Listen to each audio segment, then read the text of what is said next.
Tyler Lemire is an activist, like their great uncle, the late Frank Lemire, who fought for Native American justice.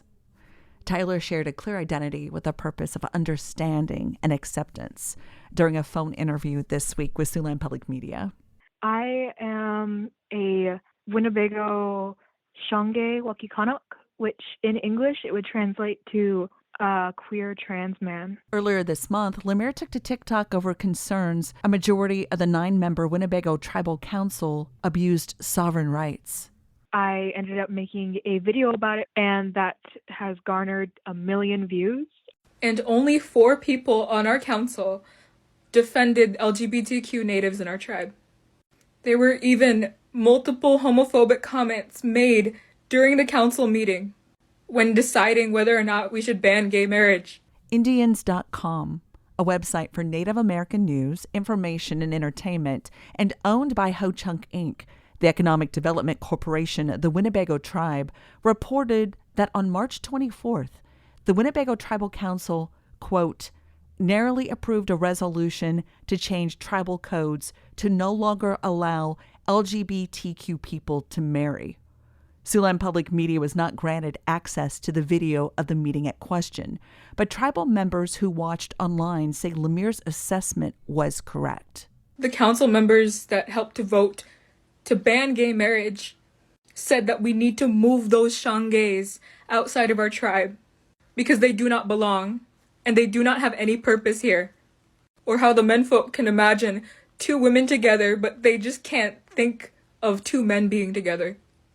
There were so many comments of those people like that, and those Shangays. The communications officer for the Winnebago tribe, Garen Kuhn, sees it differently and calls the situation a misunderstanding.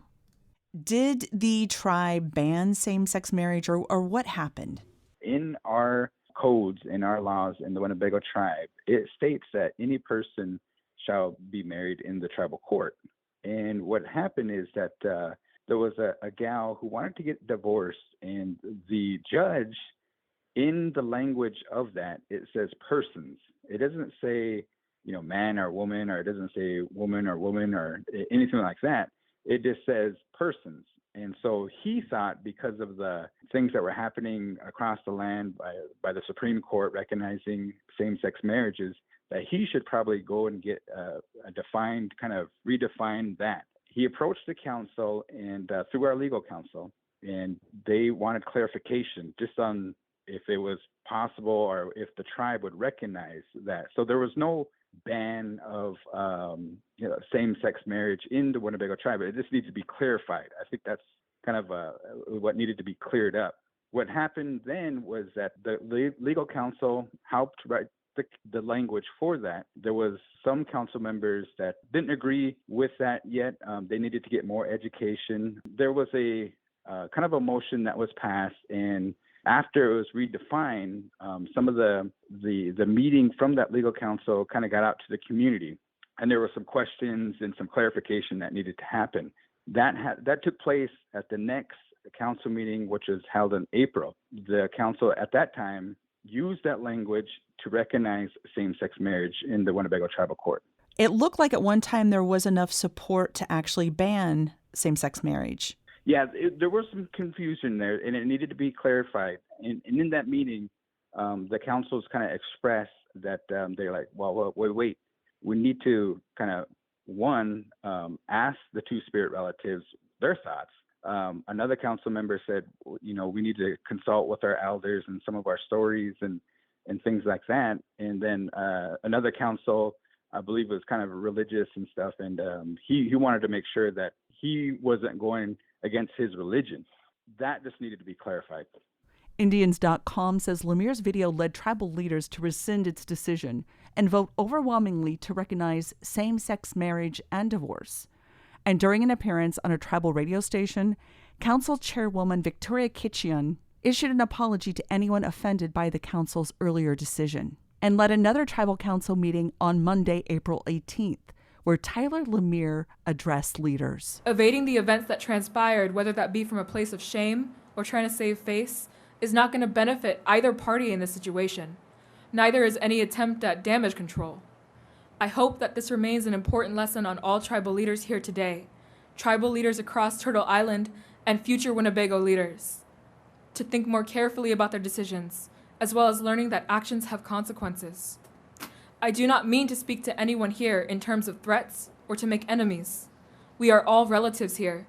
Whether we want to face it or not, we as Ho-Changara are family. I do not want aggression created here today. I want accountability. Family corrects each other's wrongs and lifts each other up.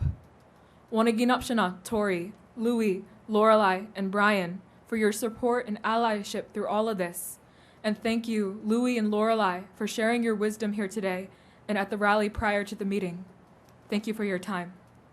It appears that many on the council were very complimentary to the work that you do and who you are as an advocate for the community. Yeah, the council members that were really supportive of the LGBTQ community and have been a big supporter of me through all this, they've been a huge support and a huge ally to all the Winnebago Two-Spirits. And it warms my heart to see them speak to us and speak about us. It looks like the tribe did like a complete 180 as far as their thoughts about Two-Spirits. Yeah. Some of the members that voted against it originally weren't in attendance, but 3 of them were. The 3 that voted against it originally remained silent, while the other council members that were supportive of the LGBTQ community were willing to have conversations with us. And what is next? I know there was talk this week about actually doing more engagement with the Two-Spirit community. There's going to be a listening session that's going to happen this Friday. I believe the chairwoman's office as well as the tribal council are going to sit down with the Two-Spirit and just the Winnebago community and have a listening session, and that's going to take place on Friday, April 22nd. There were also some other initiatives as well. Proclamation that the tribe's looking into. Yes, the Two-Spirit organization has asked the Winnebago tribe to recognize June as Pride Month for the Two-Spirit relatives. And what they're going to do is they came in, they asked the council to kind of help them feed the people. I think they're going to have like a big kind of celebration. There's some more work and some language things that need to be worked on. And I think once that happens tomorrow on April 20th, the legal council and the council, the tribal council are going to sit down and discuss some of that language in order to get that proclamation and the Winnebago tribe to recognize the Two-Spirit relatives. Do you think the tribe is doing enough to embrace people of Two-Spirits? I wouldn't say that it's enough, but I feel like it's a huge step in the right direction. There's still so much more that needs to be done so that something like this is just unthinkable in the future. And what would you like people to know? What do you think in an ideal situation, what should happen in your eyes? I think an ideal situation would be this never happening. Two-Spirits and the LGBTQ community to exist safely in a world, to see it as normal and not something that you have to come out about to receive judgment on. Overall, The Winnebago tribe, you know, they recognize same-sex marriage. There was no ban, and it just needed to be clarified. And some of the things that need to happen is that everybody just needs to sit down, communicate, and kind of get their things out together. I know that before the pandemic, there was audience members that would sit in those council meetings. And there's been kind of a lot of miscommunication around that because they'll hear third person. The proclamation for Pride Month is expected to be approved at a later tribal council meeting. For The Exchange, I'm Sheila Brummer, Siouxland Public Media News.